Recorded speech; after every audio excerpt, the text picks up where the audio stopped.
Okay guys, we're here in Ireland with James Broderick. We're just visiting him in Dublin. James just top 8'd YCS Prague this past weekend with DracoPals, like the first Irish guy to make top 8 at the YCS.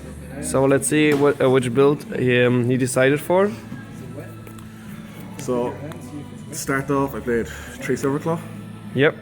The reason being is because I wanted to abuse Pendulum Sorcerer as much as possible. So opening Silverclaw and popping Sorcerer gives you a recurring level 4 every time from the extra deck. Yep. You're never wasting one of your high scales like a Lizard Draw or a Geat Turtle, so you can always go into an Exceed. After Sorcerer, I played 2 Lizard Draw. I honestly don't feel I need 2. I think 1 would have been perfectly fine for the whole tournament. I never actually used the second one that much. I played 2 Second Donkey. It's an okay card. If you open it, it's great, but mid-late game, I've never wanted to search it and I've never wanted it in my hand. I would definitely cut this to 1. After this, I played the 1 O's, 1 Part Naga, 1 Monkey Board, 1 Skullcrabat, and 1 Geat Turtle. Why did he decide for Naga? I decided for Naga because I wanted a better game 1 against Monarchs. Okay. I didn't want to auto-lose to Floodgates such as Dominion or any monster. Then after the Performer Pals, And those cards look like a fucking kindergarten. I played Triple Ariadne. Okay. This is a real monster, look at this. Yeah. Not like a turtle with a... Every one of them has a top hat. You can't go wrong with top hats. What the fuck? Okay. With the Ariadnes, I wanted to max this out because I wanted to go first always, and I always wanted to open this. The reason being, I'm playing Triple Master, easy first turn pop, get a strike against the mirror match, which is very difficult to get around. Yep. The 2 Vector, obviously with Face Off, and the 1 Luster. I decided not to play the Rabbit because I did not test it enough. Yeah. So I wanted to stick with the ratios I had for these guys. I then played 1 Eccentric. I wish this second Donkey was a second one of the Eccentrics actually. Okay. Then on to spells. I played 3 Dragon Face Off. It can be a win condition for this deck. Triple Wavering Eyes, standard. I decided to play 2 Twin Twister. One of the reasons being is game 1 against Monarchs and against Cosmos or even a mirror match if you're playing a mirror match with the Ariadne builds, I didn't want to automatically lose the strike. I didn't want to automatically lose the Dominion. I wanted the deck tailored for game 1 as much as possible towards the meta. And one of the other reasons I didn't mind playing 2 of these is I played 2 Painful Decisions. This helps you get to your masters as fast as possible. That's another reason I played Triple Ariadne, to get the combo going. And if this is ever dead, if you resolve the face off and you already drew a Vector or you already have 2 masters in hand, it just means it's a target for Twin Twister to get rid of. Yeah, cool. Then I also played the 1 Institution to go with these. I didn't play Soul Charge and I really regret it. I think Soul Charge would have been fantastic in this build. I played a trap over this and I do regret it. The 1 trap I played over it. The self-crowned King of Yu-Gi-Oh! Joshua Schmidt mentioned on Friday, if you don't run Soul Charge, then you're a retard. So yeah, welcome, James. Hey, Josh. I should have played Fire Fist. Yeah. Triple Strike. Yeah.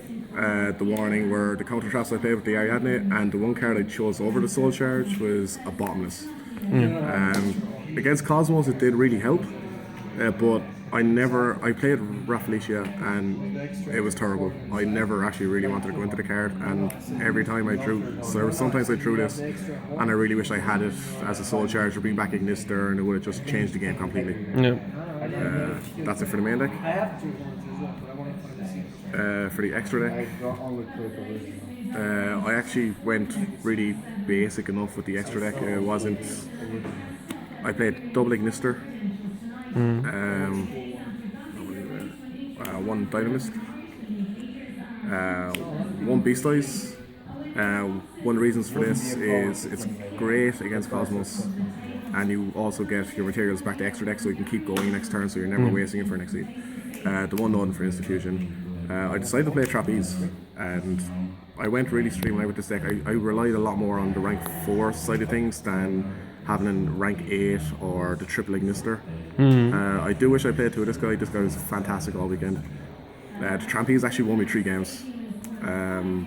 Still unsure if I could it, but it was just so good the weekend. Because of the triple silver claw and the 2 vector, I mained Key Beetle, and my side deck is actually tailored towards this card an awful lot. You'll see in a few minutes. After that, Fair Limps, Direwolf, Castell, Paladin, which I honestly think was one of the best extra cards all weekend. I wish I played 2 of this. The second one over the Rafflesia. That would definitely be one change I would do straight away.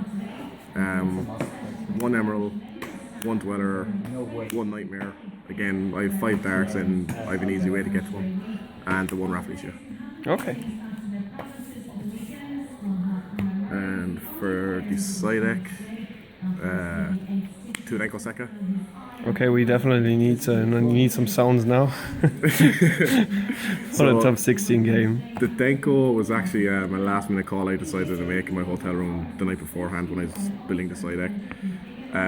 With Jeff Jones topping with Phantom Knights, I didn't want to automatically lose to or Phantom Knights, or if there was the Tellers there, or even against Cosmos, it's not too bad. So I decided to run the 2 Denko in case I came up against a lot of road for early rounds, and as you see in the top 16, it actually came in very clutch. Then I played 2 Maxi, 2 Spell Shattering Arrows. This was fantastic against Monarchs. This is my best card against Monarchs the weekend. There was a game where my opponent had Return, March, Dominion, 1 Spell Shattering, cleared his field, and that was it. I was able to just go off. I played the 3rd Twin Twister, Dark Hole, Regeki, and then for the Master Key Beetle, for Cosmos, I played Triple Iron Wall, and then for Monarchs, Triple Mask Restrict. I actually played 1 Infernoid the weekend, and I managed to get this with Key Beetle, and he wasn't too happy.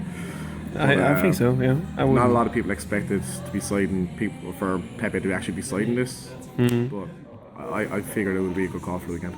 Yeah, especially with Kibito. Oh, yeah, okay. Definitely. So, what were your matchups the weekend? My first match was against Heroes. My second match was PePe Mirror match, except it was Andrea Zanotti. Good show that he played really well, but it was Nappy's turbo build. After this, I played Monarchs round 3. Then I had 2 Cosmos, which were my 2 losses in Swiss. Then I had an Infernoid, a Monarch, once a Teller Knight, where Denko came in very handy again. And then I played 2 Cosmos for my last rounds of Swiss. For the top 16, I started off against, or top 32, I started off against Monarchs. Top 16, I played Burning Abyss on the feature match, and then top 8, I played a good friend of mine, Marvin Weber. It was Cosmos. Went to game 3, and he caught me with a magic reflector on the face-off, which I had to be able to resolve it. But congrats to him as well for coming 2nd place. Yeah, okay. So, thank you very much. And